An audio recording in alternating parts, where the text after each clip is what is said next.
ഇപ്പോൾ ഈ വിഷയത്തിൽ VS രഞ്ജിത്ത് നമുക്കൊപ്പം ചേരും. അതേസമയം മുബഷീർ പി അക്ബർ മഞ്ചേരി ജസീല ജംഗ്ഷനിലെ സമ്മേളന നഗരിയിൽ നിന്ന് നമുക്കൊപ്പം ചേരും. ഞാൻ ആദ്യം മുബഷീർ പി അക്ബറിലേക്കൊന്ന് പോകുന്നു. മഞ്ചേരി ജസീല ജംഗ്ഷനിലാണ് മുബഷീർ പി അക്ബർ നിൽക്കുന്നത്. ഇപ്പോൾ സമ്മേളന നഗരിയിൽ തന്നെയുണ്ട് അദ്ദേഹം. മുബഷീർ, സമ്മേളന നഗരിയിൽ ആളുകൾ എത്തിച്ചേരാറായിട്ടില്ല. വൈകുന്നേരത്തോടു കൂടി മാത്രമേ ആളുകൾ എത്തിച്ചേരൂ എന്നാണ് മനസ്സിലാക്കുന്നത്. 12 മണിയൊക്കെ എവിടെ വരെ എത്തി മുബഷീർ?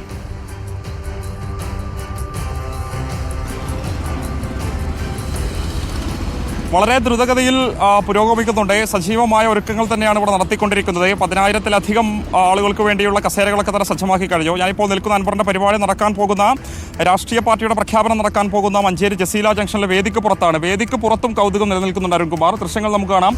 അബ്ദുറഹിമാൻ സാഹിബ് തുടങ്ങി തൊട്ടപ്പുറത്ത് ചവറയച്ചനുണ്ട്, അപ്പുറത്ത് കുമാരനാശാനുണ്ട്.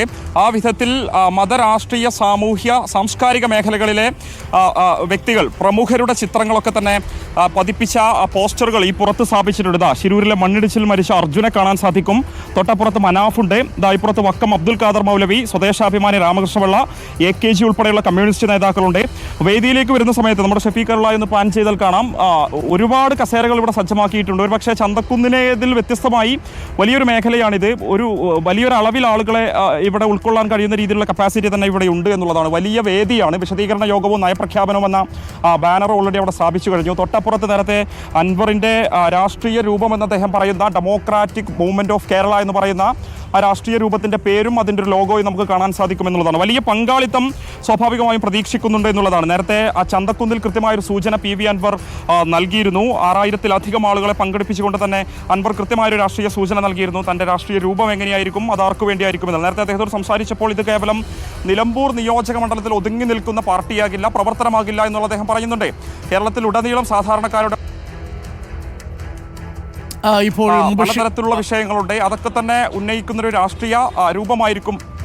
മുബഷീർ, ഈ രാഷ്ട്രീയ പാർട്ടിയല്ല, പകരം സാമൂഹിക രൂപം അഥവാ സാമൂഹിക കൂട്ടായ്മ എന്നാണ് വിശദീകരിച്ചിരിക്കുന്നത്. ഞാൻ മുബഷീറിലേക്ക് വരാം. മുബഷീർ പന്തലിൽ തന്നെ തുടരുക. ഇപ്പോൾ നമുക്കൊപ്പം VS രഞ്ജിത്ത് കൂടിയുണ്ട്. VS രഞ്ജിത്ത്, പാർട്ടിയല്ല താൻ രൂപീകരിക്കാൻ പോകുന്നത് ഒരു സോഷ്യൽ മൂവ്മെൻ്റ് ആണ്, ഒരു സാമൂഹിക കൂട്ടായ്മയും സാമൂഹിക പ്രസ്ഥാനവുമാണെന്നാണ് അദ്ദേഹം പറഞ്ഞിരിക്കുന്നത്.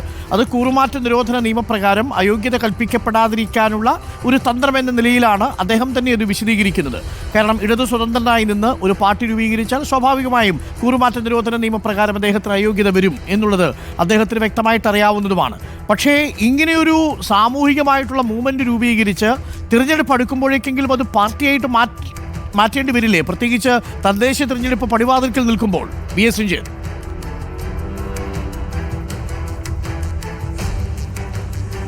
ഡോക്ടർ അരുൺ, തീർച്ചയായിട്ടും ഈ ഘട്ടത്തിൽ അൻവർ ശ്രമിക്കുന്നത് അദ്ദേഹത്തിന് ഇപ്പോൾ കിട്ടിക്കൊണ്ടിരിക്കുന്ന ഒരു രാഷ്ട്രീയമായ പിന്തുണ, വ്യക്തിപരമായ പിന്തുണ, ഇപ്പോൾ നിലനിൽക്കുന്ന ഭരണവിരുദ്ധ വികാരത്തിൻ്റെ ആനുകൂല്യം, ഇതെല്ലാം ഒരു സംഘടനാ രൂപത്തിലേക്ക് മാറ്റേണ്ടതുണ്ട്. അത് രാഷ്ട്രീയ പാർട്ടിയാണെങ്കിലും സാമൂഹിക പ്രസ്ഥാനമാണെങ്കിലും അതിനെ ഒരു സംഘടനാ രൂപത്തിൽ ആക്കിയില്ലെങ്കിൽ അതൊരു പക്ഷേ UDFന് അനുകൂലമായിട്ടോ അല്ലെങ്കിൽ തിരിച്ച് LDFന് അനുകൂലമായിട്ടൊക്കെ ഒലിച്ചു പോകാനുള്ളൊരു സാധ്യതയുണ്ട്. അതുകൊണ്ട് ഇപ്പോൾ കിട്ടുന്ന പിന്തുണയെ ഇപ്പോൾ തന്നെ ഒരു സംഘടനാ രൂപത്തിലാക്കി വ്യവസ്ഥാപിതമായ ഒരു രൂപത്തിലേക്ക് മാറ്റേണ്ടത് അൻവറിൻ്റെ ആവശ്യമാണ്.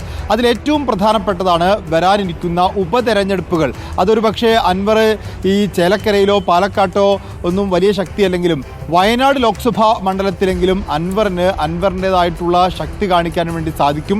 അതിനി പാലക്കാട്ടും ചേലക്കരയിലുമൊക്കെ ഒരു സ്റ്റാർ ക്യാമ്പയിനറായി അവതരിച്ച് LDF വിരുദ്ധ വോട്ടുകൾ സമാഹരിക്കാൻ, അത് UDFന് അനുകൂലമായിട്ടായിരിക്കുമെങ്കിൽ കൂടി സമാഹരിക്കാൻ എന്ന് പറഞ്ഞാൽ ഉപതെരഞ്ഞെടുപ്പുകളിൽ ഒരു സ്റ്റാറായി മാറാൻ അൻവറിന് സാധിക്കും. അതാണ് ഏറ്റവും പുതുതായി നമുക്ക് മുന്നിൽ വരാൻ പോകുന്ന ഒരു പൊളിറ്റിക്കൽ ഇവൻ്റ് എന്ന് പറയുന്നത്. ആ പൊളിറ്റിക്കൽ ഇവൻറ്റിൽ ഒരു പൊളിറ്റിക്കൽ സ്റ്റാറായി അൻവർ മാറണമെങ്കിൽ ഇപ്പോഴുള്ള വ്യക്തിപരമായിട്ടുള്ള രാഷ്ട്രീയത്തിനപ്പുറത്ത് ഒരു സംഘടനാപരമായ ഒരു പ്രസ്ഥാനത്തിൻ്റെ പിന്തുണയുള്ള, ഒരു ആശയത്തിൻ്റെ പിൻബലമുള്ള ഒരു നേതാവായിട്ട് തന്നെ അദ്ദേഹത്തിന് വളരേണ്ടതുണ്ട്. സ്വാഭാവികമായിട്ടും ആ പ്രസ്ഥാനം രൂപീകരിക്കുക എന്നുള്ളത്, അത് രാഷ്ട്രീയ പാർട്ടിയായി രൂപീകരിക്കുന്നത് തന്നെയാണ് അൻവറിന് നല്ലത്. പക്ഷേ അതിപ്പോൾ സാങ്കേതികമായി അദ്ദേഹത്തിൻ്റെ MLA പദവിക്ക് കോട്ടം തട്ടുമെന്നുള്ളതുകൊണ്ട് നിലവിൽ അതൊരു സാമൂഹിക പ്രസ്ഥാനമായി രൂപം കൊള്ളുന്നു. പക്ഷേ പതുക്കെ അത് രാഷ്ട്രീയ പ്രസ്ഥാനമായി മാറും എന്നുള്ളതാണ്. ഇനിയിപ്പോൾ പഞ്ചായത്ത് തെരഞ്ഞെടുപ്പ് വരാൻ പോകുന്നു. നിലമ്പൂരിലും എടക്കരയിലുമൊക്കെ അദ്ദേഹത്തിന് നിർണായകമായ സ്വാധീനമുണ്ട്. അതിപ്പോൾ തന്നെ അദ്ദേഹം പറഞ്ഞു കഴിഞ്ഞു. ഒരു മുനിസിപ്പാലിറ്റിയും ചില്ലറ പഞ്ചായത്തുകളുമൊക്കെ ഭരണം താഴെ പോവാൻ ഞാൻ വിചാരിച്ചാൽ മതി, ഒരൊറ്റ ഫോൺ കോൾ മതി എന്ന് അദ്ദേഹം പറഞ്ഞു വെക്കുന്നുണ്ട്. അപ്പോൾ സ്വാഭാവികമായിട്ടും പഞ്ചായത്തുകളിൽ, പ്രത്യേകിച്ച് മലപ്പുറം ജില്ലയിലുള്ള കോഴിക്കോട്ടെ അതിർത്തി പ്രദേശങ്ങളിലൊക്കെയുള്ള തദ്ദേശ സ്ഥാപനങ്ങളിൽ നിർണായക സ്വാധീനമാവാൻ അൻവറിന് സാധിക്കും. അത് സംഘടനാ രൂപമായാൽ മാത്രമേ കുറച്ചുകൂടി വ്യവസ്ഥാപിതമായി ആ വോട്ട് സമാഹരിക്കാൻ സാധിക്കുകയുള്ളൂ. ഒരു പക്ഷേ നിലമ്പൂർ മുനിസിപ്പാലിറ്റിയൊക്കെ ഭരിക്കുന്ന രീതിയിലേക്ക് കാര്യങ്ങൾ കൊണ്ട് എത്തിക്കാൻ അൻവറിന് സാധിക്കും എന്നുള്ളതാണ്. മാത്രമല്ല നിയമസഭാ തെരഞ്ഞെടുപ്പ് എത്തുമ്പോഴേക്കും പൂർണ്ണമായ ഒരു രാഷ്ട്രീയ പ്രസ്ഥാനമായി, ചിഹ്നത്തോടുകൂടി കൊടിയോടുകൂടി പൂർണ്ണമായ ഒരു രാഷ്ട്രീയ പ്രസ്ഥാനമാവാൻ വേണ്ടി അൻവറിന് സാധിക്കും. അപ്പോൾ പടിപടിയായി കേരളത്തിലെ ഒരു രാഷ്ട്രീയ പ്രസ്ഥാനമായി മാറുക എന്നുള്ളത് തന്നെയാണ് അൻവർ ആഗ്രഹിക്കുന്നത്. എല്ലാ ജില്ലകളിലും സമ്മേളനം നടത്തും എന്ന് അദ്ദേഹം പറയുന്നു. അതിനൊരു മതേതര രാഷ്ട്രീയ പ്രസ്ഥാനത്തിൻ്റെ മുഖമായിരിക്കും ഉണ്ടാവുക എന്ന് അദ്ദേഹം പറയുന്നു. DMK പോലുള്ള രാഷ്ട്രീയ പ്രസ്ഥാനത്തിൻ്റെ പിന്തുണയുണ്ടാവും എന്ന് പറയുന്നു. അപ്പോൾ സ്വാഭാവികമായിട്ടും രാഷ്ട്രീയ പ്രസ്ഥാനം തന്നെയാണ് ഇന്ന് വൈകിട്ട് പ്രഖ്യാപിക്കാൻ പോകുന്നത്. സാങ്കേതികമായി അതിനെ സാമൂഹിക പ്രസ്ഥാനം അല്ലെങ്കിൽ ഒരു സോഷ്യൽ ഓർഗനൈസേഷൻ എന്ന് പറയാമെന്ന് മാത്രം. അദ്ദേഹം ഇന്ന് ആശയപരമായ അർത്ഥത്തിൽ, തത്വത്തിൽ ഇപ്പോൾ ഒരു രാഷ്ട്രീയ പാർട്ടി തന്നെയാണ് വൈകിട്ട് പ്രഖ്യാപിക്കാൻ പോകുന്നത്. ഒരു വ്യക്തി എന്നതിനേക്കാൾ അപ്പുറത്ത് സംഘടനയുടെയും ആശയത്തിൻ്റെയും പിൻബലമുള്ള ഒരു പ്രസ്ഥാനമായി വൈകിട്ടോടുകൂടി അൻവർ വളരുന്നു എന്നുള്ളതാണ് ഇന്നത്തെ മഞ്ചേരി സമ്മേളനത്തിൻ്റെ പ്രത്യേകത. ഓക്കെ.